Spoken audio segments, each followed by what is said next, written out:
For the first time since 2014, NHL players are back in the Olympics, and it is underway over in Milan. What's going on, Florida Panthers Daily? I am Andrew Sheridan, back here with you on Wednesday, February 11th. Make sure you hit that subscribe button below, because even though there's no Panthers hockey to specifically talk about, 10 Panthers are over in Milan in the NHL's return to the Olympics, which is already underway this morning. We're going every day, Monday through Friday, right here on Florida Panthers Daily on YouTube, part of the Fan Arch community. I mentioned it is already underway over there in Milan. Team Finland has 3 Panthers on that roster: Anton Lundell, Eetu Luostarinen, and Niko Mikkola. They are taking on Slovakia in the opening match of the Olympics.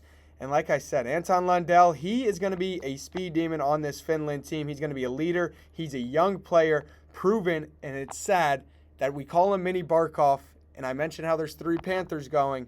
One Finn who you know wants to be out there and could make a huge difference for this team, Alexander Barkov, of course, is not participating in this Olympics. Eetu Luostarinen is another forward in the Finnish lineup. He will be a two-way player that the Finns will rely on heavily this tournament. And Niko Mikkola, the physical presence he is for defense, will look to round out Finland for the Panthers. Finland looks like they're going to be wanting to play a fast-paced, aggressive forecheck type of style here in these Olympics. They are up there in the odds, obviously behind America, Sweden, and Canada, who is the favorite to win. I will get to my best bet later on in the show, but Finland is just going to have to limit their turnovers, and I think they can give anyone a scare in this tournament. They have a lot of experience of international play, this Finland team does. A lot of them grew up playing over there. They will kick off the action at 10:40 this morning, parts of Group B, and they will bring that NHL intensity. 3 Panthers, you know they are going to want to be hitting. We'll get into some of the rule changes coming up in a little bit, because if you've seen them on social media, if you looked into the Olympic rules, it is a much different game than the NHL, and maybe the style that the Panthers play isn't necessarily a style that'll work in the Olympics. But I think these 3 Panthers are 3 of the best that you want on your team if you are going for that gold medal. In the second game, well, I'll give you a prediction here in that first game in Finland versus Slovakia. I'm going to go 4-2 Finland. I think they will score. They will score often. I do think Slovakia will be able to get on the board. The second game today, also in Group B, Sweden versus Italy. I do not think this one will be nearly as close. I think the line on this one is 5.5 goals. So that kind of tells you everything you have to know about this one. But there is another Florida Panther representing, and it is Gustav Forsling. He will be part of the top defensive pair for the Swedes. They take on Italy at 3:10 coming up after that Finland game. You expect him to kind of be the quarterback on the power play. They're relying on him heavily, and how could you not? After what Gustav Forsling has shown on the Florida Panthers the last few years in back-to-back title runs, I think if you think of many key plays, especially in last year's final, you think of Gustav Forsling. He is going to go out there and give it your all for that Sweden team, who can make some noise in this tournament. I like Finland a little bit more than I do like Sweden, but I think, again, the top 2 dogs are America and Canada, who we talked about the last 2 days right here on Florida Panthers Daily. They will get their action underway tomorrow. I can't wait to talk about those games and preview those games, because, again, a lot of Panthers are represented. Kind of a theme when you win back-to-back Stanley Cup champs and you get to celebrate. What shoulder is it? You get to celebrate like that, Alexander Barkov. I picked him for a reason, not playing in these Olympics, and I'm kind of sad about that. I wish he could be out there for Team Finland, but we are finally back in the Olympics, the NHL, first time since 2014. But if you don't know, there's a lot of differences in the rules between the NHL and the Olympics. Let's start with the big one, because you think of Matthew Tkachuk, you think of a feisty player. Maybe you think of the 4 nations from just a year ago, and it almost turned into an MMA fight. It did turn into an MMA fight at times. No fighting in the Olympics. At least they're saying right now it'll be an auto ejection if you fight. So don't expect, like we saw last year in the 4 nations, for right off the face-off, the gloves to be dropped and people to start throwing haymakers at each other, because fighting is different. Usually the Olympic-sized rink is wider than an NHL rink, which allows for teams to spread out more, play with a little more pace. This year, no. The construction over in Milan, if you followed it in the build-up, was a bit delayed. There was a lot of delay going on. People were afraid that maybe the NHL won't even send their guys over if they don't get the rink up to the standards of their players. They did get it in, but it will not be longer. It is shorter than an NHL rink and not wider like it usually is in the Olympics. I already mentioned fighting is a no-go over in Milan, but let's jump in. Here in pool play, as I like to call it, group stage, whatever your name is for it, prelims, it'll be a 5-minute 3-on-3 overtime if we do have to go there. Then it'll be a 5-player shootout. It'll be that way through the group stage, and then when you work your way into the quarters and the semis, it'll be a 10-minute 3-on-3 and then a 5-player shootout. I'll give you my take on the 3-on-3 instead of 5-on-5 in just a minute, but there is a difference in the gold medal game. It'll be a sudden death, 20-minute, no shootout, 3-on-3. So that is the difference.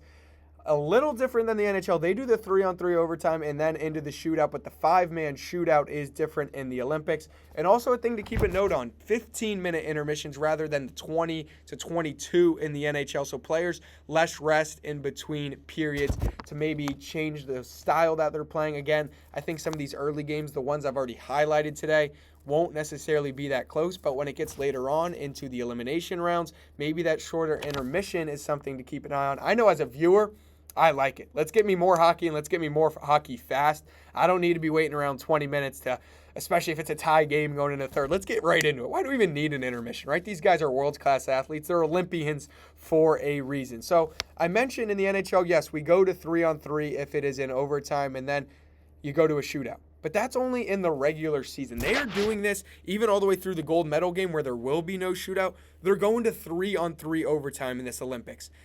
And I'm not a big fan on that. Yes, the NHL does it in the regular season, so the players aren't playing as much. Maybe so those overtimes can end quicker, and maybe games aren't really being decided as much on just a shootout, and the players are still getting to make plays, more open ice, and it's fun in the regular season. Remember the President's Cup run, the first run to the Stanley Cup final for the Florida Panthers?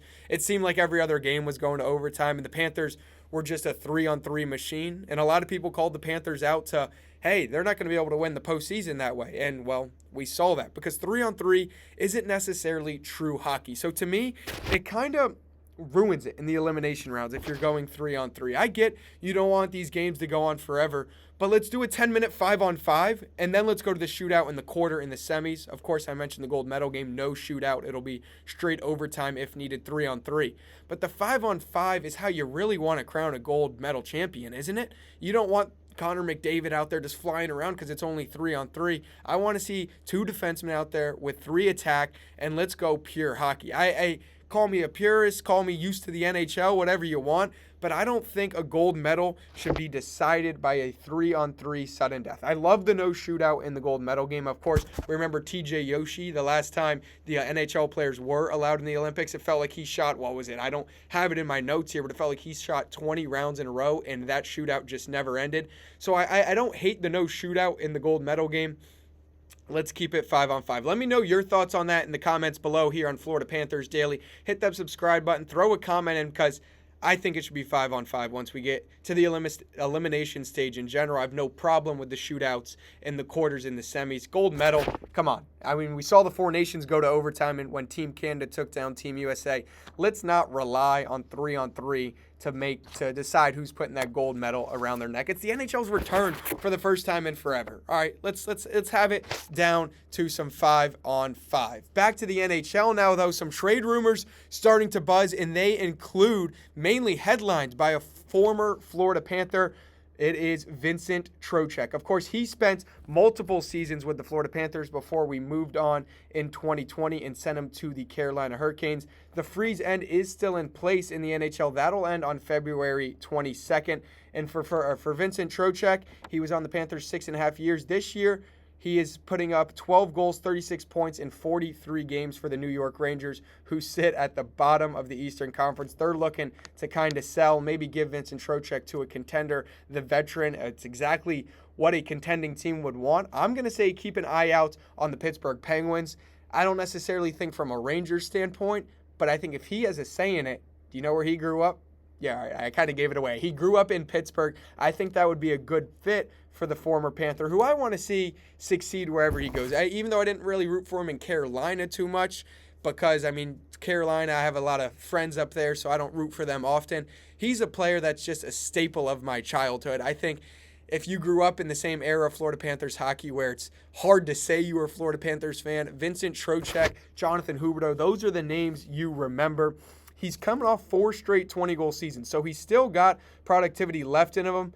And in his contract, it's just over 5.5, but still for another 3 years. So a very team-friendly deal. And I think that's what has a lot of teams at the deadline. Once New York kind of put the floaters out there that, hey, he's up for grabs, that contract, again, the cap hit only just over 5.5, 5.6 mil for another 3 years. A lot of contending teams are going to want Vincent Trocheck for that reason. One more team to maybe keep an eye on, it is the Kings. They are 28th in the NHL in goals. So even though they already picked up Artemi Panarin, I think Vincent Trocheck is a name that you can keep an eye on. Of course, a good Olympics from Trocheck, that boosts that value up even more for the former Florida Panther. I've ended my last few shows on my best bet, and I've given you some juice. I think it was a plus 700 and a plus 900 for most goals on Team USA and most points yesterday with Sam Reinhart for Team Canada. Some maybe value there if you don't want to just go with the chalk, but still get some juice in there. Today, let's start off the Olympics. Just give me some green. Let me see that green slip before we get to Team USA and Team Canada tomorrow. I'm going to go parlay. I mentioned I don't think either of the games today are necessarily going to be that close. I'll go Sweden -3. I think, like I said, they're -5.5. Let's buy that down to -3, and let's just go Finland on the money line. Let's keep it simple. Finland just has to win their game. I don't care if it takes the 3-on-3 overtime that I talked about. Give me Finland money line and give me Sweden -3 as my best bet. And I think we're going to carry that over into maybe a goal scorer. I'll take a look a little bit more before Team USA and Team Canada hit the ice tomorrow. But that is my best bet here on Florida Panthers Daily on Wednesday, February 11th. I cannot wait to break these games down tomorrow, talk about how the Panthers in these games performed, and then get ready to look forward to Matthew Tkachuk and the Americans hitting the ice tomorrow. Until tomorrow, let's go Cats.